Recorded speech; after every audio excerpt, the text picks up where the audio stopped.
Internet हिलने वाला है। One of the best animated episode of the year डलने वाला है लोगों के अकॉर्डिंग। इस एपिसोड की बहुत ज्यादा हाइप है, पूरे इंटरनेट पर, ट्विटर पर, हर जगह लोग इसके बारे में बात कर रहे हैं। विच हैट अटेलियर का एपिसोड 5। अब तुम सोच रहे होगे इसमें इतना स्पेशल क्या होने वाला है। भाई एनिमेटर्स की एवेंजर्स बुलाई जा रही है इस पर्टिकुलर एपिसोड को एनिमेट करने के लिए। सबसे पहले की एनिमेटर है हाजिमे मिहिरा। अब ये बंदा वही है जिसने ब्लू लॉक के उस फाइनल एपिसोड में एनिमेशन करी थी, जिसे देख के लोग एक साथ पागल हो गए थे। उसके अलावा वर्ल्ड क्रीक, ये वही भाई साहब है जिन्होंने डेंजी वर्सेस रेजे की पूरी बैटल को एनिमेट किया था। विलियम ली जो chainsaw man, jutsu Kaisen, zoom 100 और ऑब्वियसली विच हैट अटेलियर के एपिसोड 1 में काम किया था। इसके अलावा काजुकी कावागोए जिसने ज़ूम 100 और पोकेमॉन XY पर काम किया था। उसके अलावा शोतारो तामेमिज़ु जिसने MHA, ज़ूम 100 और JJK पर काम किया है। इनके अलावा इतनी लंबी चौड़ी लिस्ट निकाली है जो एनिमेटर्स इस एपिसोड पे काम कर रहे हैं और जो इस एपिसोड का ट्रेलर ड्रॉप हुआ है मेरे भाई। ये एपिसोड एब्सोल्यूट पीक होने वाला है। तो क्या तुम हाइप्ड अप हो इस एपिसोड के लिए?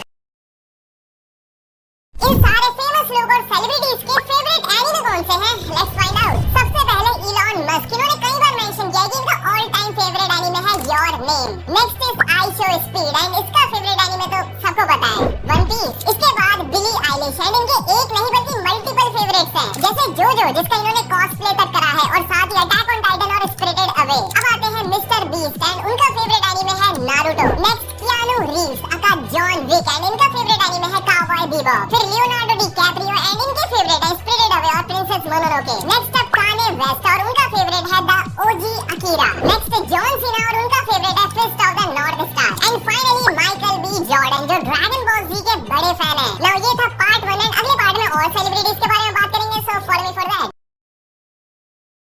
एओटी में टाइटंस का कॉन्सेप्ट ही एग्जिस्ट नहीं करता जब तक इसायामा सर के साथ ये इंसिडेंट ना हुआ होता। वीडियो के एंड तक बने रहिएगा क्योंकि इसके अलावा आपको पता चलेगा कि टाइटंस का बॉडी लैंग्वेज इतना वियर्ड क्यों होता है, why Titans always smile and why Titans eat humans not animal. तो इसायामा सर जब यंग थे तो उनके साथ एक बार नशेड़ी आदमी के साथ मुठभेड़ हो गया। इसायामा सर ने नोटिस किया कि वो नशेड़ी आदमी ढंग से बचा ही नहीं रहा, उसका बिहेवियर अनप्रेडिक्टेबल था और उसकी हरकतें इंसानों की तरह नहीं थी। इससे ही सर जी को आइडिया आया कि क्या होता अगर इंसान जैसे दिखने वाले क्रिएचर होते लेकिन इंसानों की बुद्धि ना होती, मानो कोई मॉन्स्टर की बुद्धि हो। इस इंसिडेंट के बाद और द मिस्ट जैसे सर्वाइवल हॉरर मूवीज के मसालों को ऐड करने के बाद टाइटंस का कॉन्सेप्ट बनाया गया। उसमें भी प्योर टाइटन के बॉडी लैंग्वेज को, पागलों जैसे चलने और दौड़ने के तरीके को, नशे में धुत एक इंसान जैसा बनाया गया। अब प्योर टाइटन स्माइल क्यों करते हैं इसका भी कारण नशेड़ी आदमी है। जब किसी को प्योर टाइटन बनाया जाता है तब उसका माइंड अनकॉन्शियस हो जाता है, बिल्कुल